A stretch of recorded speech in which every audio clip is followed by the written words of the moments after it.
And it is about that time, actually, for a very special segment and I am very, very happy that we have made time for our special guest, who is a phenomenal woman, amazing. And I am just so moved and honored. I almost at times am lost for words right now because when I first met her, I knew, I just knew I loved her. I knew I just wanted to be in her energy, her space, and connect with her. And today I finally get to share our audience, our listening and viewing audience.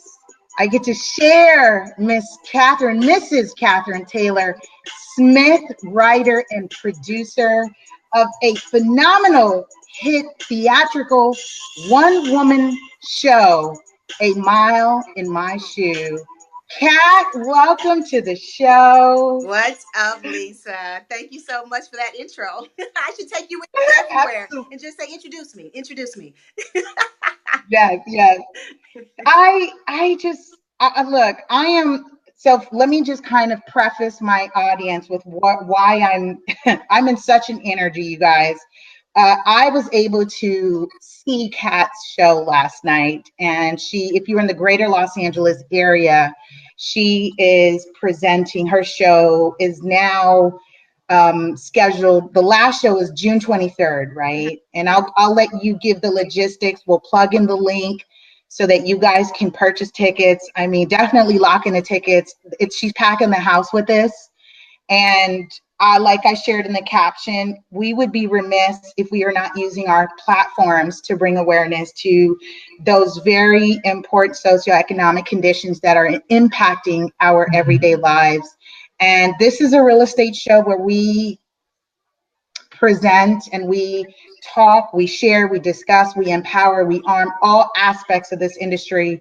And we could not, and I will not forget our homeless community. And so what a place and a space and honor to have you talk about your show and just kind of how we got to this journey. And let me say this, I was in tears last night. It was very near to and dear to me. And so I was moved by the entire performance. And I just want you to go on a worldwide tour, all right? Me too, from your mouth to God's ears. Hello, yes. Yes. You just need to go worldwide. So I was in my mind thinking, how do we garner sponsorship dollars and tap in Yes. and get Kat on the tour because everyone needs to see this show and oh, just You know all what's right, funny? Kat. When the show is over, people give me this glazed over look and they just go, yeah, let's talk. Like I literally get that after every show of people, their brains are just spinning like, what can we do to help? Like and I can tell that's what people are thinking because they're like, everybody should see this show. So I know what that Everyone. look is like. I know what that sounds like because I just Yes, it touches people, and I am honored that I was able to write and perform something that touches people in a way that they want to share it with other people. That's really special for me. yes. And I do want to share that it is so you've gotten the 2018 Diversity Scholarship Award for this. Am I saying that Yes. correctly? I just Yes. want to acknowledge the accolades that your show has received. And I And mean, we just just, know that this show got that scholarship before it was up and running. We applied wow. for it last year just based on concept alone. And Yes. so they picked 10 people out of about 300 or so applicants, and they gave 10 scholarships to produce the show for you. So some of us have solo shows, some of us have musicals and dance shows, some of us have traditional theatrical shows, but there's 10 scholarship recipients, and I'm one of the 10. And so basically, when I submitted, I didn't have a script. I had a Yes. concept and some monologues based off interviews I had done. And so I said, Wow. Lord, if you let me win this scholarship, clearly it's meant for me to finish this script and put it up, because I had been putting it off for so long because I knew it was going to be a beast to write and to perform. And when I got the scholarship in January, I was like, man, now I got to do it. Be careful what you ask for, because it's always Absolutely. yes. So It is yeah, so always I got it yes. in January and I had to write it and rehearse it and put it up in 5 months. So yeah. That is massively impressive. Because, and I have to share this, you guys, because what I witnessed last night and what Kat did, it was a 75-minute run, and I brought my son there, and he just enjoyed it. I mean, he's definitely a great test for in terms of performance, because he's my best critic. He is what I call my marketing ambassador, and he definitely enjoyed it. There was a scene where you did the mask, and he said, "Mom, that is so sad," as he was, Mm-hmm. as he was just kind of wanting to comprehend what was the expression of that scene. And I was feeding him what that meant. And he said, "Wow, Mom, that is so sad." But he overall enjoyed it. And I mean, it's just, and that's just exclusive to me. All right, you guys, I just brought my son. But Kat is actually just amazing in terms of the creativity. And so to be able to take something in concept, and let's talk about the concept, because it is spotlighting the homeless community. Mm-hmm. And I really enjoyed that you touched on pretty much all aspects of how one story gets there. Mm-hmm. And so for me, and even my partner Hugh Williams, I mean, there are things that we do that is not for social media. There are things that we do that is just on a human experience and a human level. So please share with us in terms of the concept of A Mile in My Shoes. Well, I'll start with the fact that I have a master's in clinical psych. So Please, my thank you. concept of acting is fed through the idea of understanding human behavior at all times. And so Yes. when I moved to LA and I would see homeless people, my first thought as a clinician was, I wonder what their life is like. I wonder how they got there. I wonder where they sleep, and what do they do with that money I just gave them? Do they buy liquor? Do they buy food? Do they really sleep here? Like, I just had all these questions. And so I'm sure there are questions that other people have, or maybe they have if they think about them. And so for the past 10 years, I would write a monologue. I would interview people I saw on the streets. And then I just started working, volunteering in the area of homelessness. And so I would interview the owners of the not-for-profit agency, or the police officer, or just whomever I would come in contact with, just to find out, why did you get in this business or this not-for-profit, and what's your rationale behind wanting to help the homeless? And so then I would learn that aspect, and then I would always say, is there anyone you can introduce me to that you've helped, that you really love their story? So then they would introduce me to that person. And so it just kind of took on a life of its own. And I like to say it's in psychology, we call it qualitative research, because you don't really know what you're looking for. You just interview everyone that comes your way. And then the story kind of creates itself. It's kind of like a documentary, but Right. it's live. And so when I was done, I had about 30 interviews, which is too long for a stage show. Right. And I sat with my director and I said, I don't know what the story is. I just know I have these great stories, but I don't know what the story is that I can tell. And trust me, I could have written it 3 different ways. But what Right. I chose to do was to write it from the perspective of people who help. And so I told the story through the lenses of the people who help them, as opposed to just telling the story of the different homeless people. And so that kind of gave me a different avenue, because then I got to really talk about, which I really wanted to say, is what we can all do. The What? whole quote of be the change. And so I Yes. wanted to show people who were the change, and then show you what they had done, what their change had helped. And so that's kind of, in a nutshell, if I could, where the concept came from. And then just really with my director, bless her heart, Zadia Ife, she's out of New York. She's a beast. and she Yes. looked at my script, and trust me, other people had looked at it and said, that's too much. I don't know how Right. you're going to do that. And she just looked at it and was like, well, if that's what you want to do, you're going to have to rehearse every day until we go up and get it right. And you're going to have to really, really commit. And I was like, in my mind, oh, I can do it. I can do it. Ha. Right. But who knows, with a husband and a kid, you just don't know how much work it takes to really do something like that. But, God bless me and her that we Yes. just really sat down and we were rehearsing 5 days a week, 4 or 5 hours a day till we could get it up. Right. And Yeah. that's a great, and I actually wanted to really commend a couple points that you said that. And when you're saying, I could do it, I could do it, let me just share with you quickly about Kat. So, Kat, former Miss Kansas USA, a four-time NCAA All-American in track and field, and has been featured as one of Kansas Magazine's top 30 under 30. So, look, she's like next level, and what a spirit, what ambition, what motivation, and really what a heart for you to be accomplished, be driven, and also be looking at what can I do, what is my impact, what is my influence, and be that change agent. And I knew that when I first met you a year ago. I just, like mind, like spirit. And when I You knew overheard, that when you saw me at the club. You I knew that. knew at the club. To be You fair, done it was put a our jazz business out club. there To be now. fair, everybody, it was a jazz club. That was perfect. People are like, wait a minute, Lisa going to the club? I mean, she's out here teaching babies. Hold on.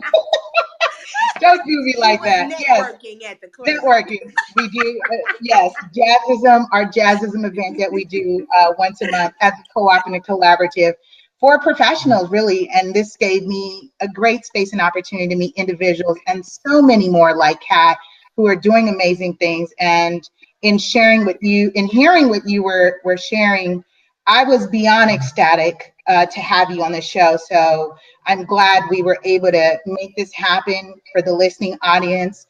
There were so many things that you presented during the show in terms of highlighting the nonprofit organizations that are actually making that change and Mhm. making that difference and the lives that it is impacting.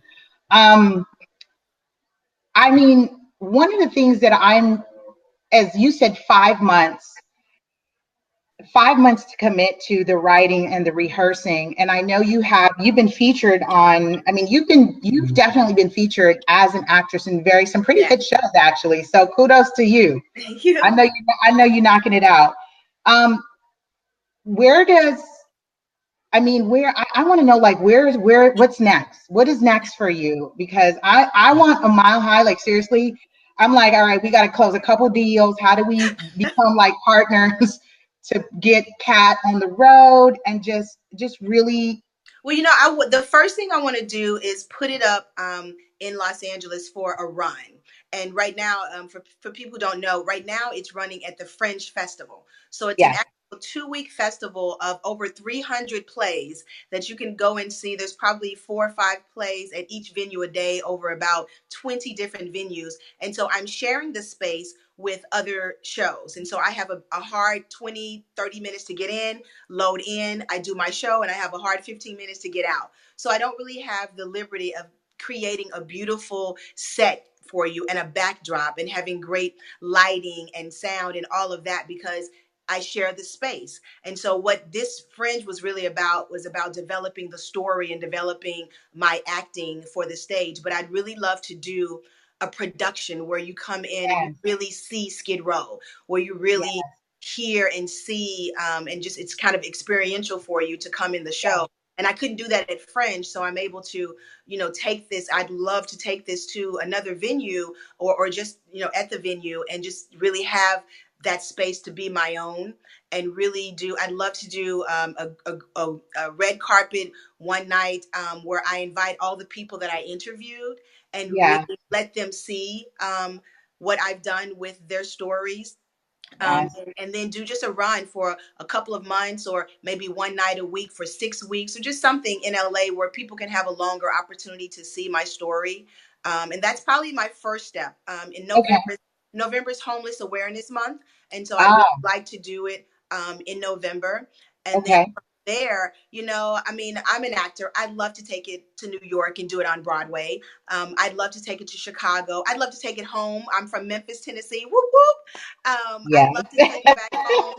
So yeah, so I definitely love to take it on an off Broadway circuit. I'd love to take it to New York. But first, I want to do it in LA, real time, real set, and just really do it up and show Los Angeles what this show could really be, so that when they, when producers are approaching me and investors are approaching me, they can really see what the show could be on a larger scale. What its potential. And you know what? I Yeah. wouldn't negate at all in terms of what is happening at Fringe, because what you evoke just from the setting and everything, like you really bring that out. And definitely with your director, I was there, and it was very tangible for me. And yes, it's like what I said the other day about my show, in the growth and the potential. I said we're innovating and using what we have to get our message out, and there's tons of potential. So yeah, we're definitely going to support you. I want to plug in. So I know you were using a bit.ly URL, but what's the easiest way for those who are listening to buy tickets and the next show date, that they can, at least if they're in the greater Los Angeles area? I know it's in Santa Monica. Give that info, please. Yes. Yes, it's at the Fringe Festival. So you can go on www.hff18.org. That's Hollywood Fringe Fest 18, but an abbreviation of it is HFF18, like 2018.org /4989. That's my code. If you can't Okay. do any of that, just go on the hollywoodfringe.org page, type in A Mile in My Shoes. You'll also get my page. And from there, you just purchase a ticket. I only have one more show date left in the Fringe, and that's Saturday, June 23rd. It's at 10 p.m. So for all of those of you who are early birds, Right. drink your coffee, get your latte, and get some good parking, and come see the show, and you will not regret it. You will not You fall will asleep. not. You will not. She is, I mean, I actually was thinking, had I known or had the schedule, I did know, had I had the schedule, I would actually go again. I would definitely come back again, because I really enjoy the arts. I'm definitely a respecter of the craft Mhm. and the entertainment, and especially when I see amazing people like you that are doing great things with your platform to really share a message. And this is one that needs to be addressed, because you touched on what we have had conferences about in the housing industry about not in my backyard. Yeah. And for those of you who are unfamiliar with that, we'll cover it on the next show. But that is something very real, and it is seen and shown in very different ways in policy. So definitely Yeah, be I involved. tried to give it a human feel. You did. And it was hard because I did so much research, and the academic side of me wanted to tell you all the statistics and all the facts, but the artist in me and the human in me wanted to just tell you, wanted to approach it from a loving perspective and from Yes. a heart perspective. And so I felt like, even when it was over and done and I had written it, I felt like, but I could have told them this, and they needed to know this. But what I figured I would do is, for the next run, I put those stats in a little insert in the program. So if you really need to see the stats, you'll get them. But it's hard because you want to entertain people, and you can't really entertain them with facts and figures and graphs and stats. So I just had to kind of put that to the side and just say, what's the most important thing and the most entertaining way to tell that kind of story? Because when you think of a homeless one woman show, you don't really get very excited to go see it. And so I Right. had to figure out a way to keep people engaged and excited, but still feed them with a little bit of nuggets of things that they could do. So that was kind of the art of that, because it's a topic that could be really drab and dreary and boring and Come sad and on. all of that. And I just wanted to do something a little bit different with it. It's definitely different. It's powerful, unique. I am so happy that it took the award to get the momentum, get Yeah. you committed, get you writing, and to extrapolate all your talent and all your greatness. And we definitely look forward to seeing a lot more come from you, Kat. Now, I mean, You. I'm definitely, you set the bar. You're out here doing amazing things. So You set the bar. So believe it or not, I mean, 20 minutes went that by so quickly, and Seriously, that was it? and I just wanted to definitely get people connected with what's happening in our communities and beyond. And, as we talk about doing the run in LA and you growing, we'll definitely see if we can get more people to say, we want you in Memphis, right? We want you Yeah, out here. We want you in New York. We want you wherever, because this is a global it absolutely matter, is. but Yeah, really to personify it on a local level and just say, like, we're right here. We don't have to go outside the borders of the United States. It is yeah. something very real for us here. I commend you for doing that. Any last remarks, comments you'd like to leave? I would just say definitely be the change. And it doesn't take a lot. You don't need a lot of money. You don't need a lot of time. If you have the heart to help someone, it's as simple as giving someone a pair of socks that you got at the dollar store. It's as simple as giving someone that food, that leftover that you had that you were going to take home and eat tomorrow, giving that to them. I mean, it's really small things that you can do. If you can't do something large, if you're not a big philanthropist, I just say be the change and take small steps, and it all matters. It all matters. It all adds up, and it all helps. And so, and homeless people, homeless matter too. I just want to say that homeless lives matter too, and just really think about that when you're passing people. Absolutely. I thank you for that. And I love you. I'm going to say that Thank you. publicly. I love you too. You're just Thank you for amazing. having me. This is really sweet. Absolutely. Absolutely. You guys, make sure you get out there and support our fellow sis and just writer, producer, and just doing amazing things. And this is what this is about. So we'll see you next week Yeah, yeah. on Ready, Set, Real Estate. Be sure to tune in on Cat Show. If I could go again, I would, but I will actually be in Baltimore for that But hopefully nomination. we'll be up soon and you'll be able to come and check us out again. Yay!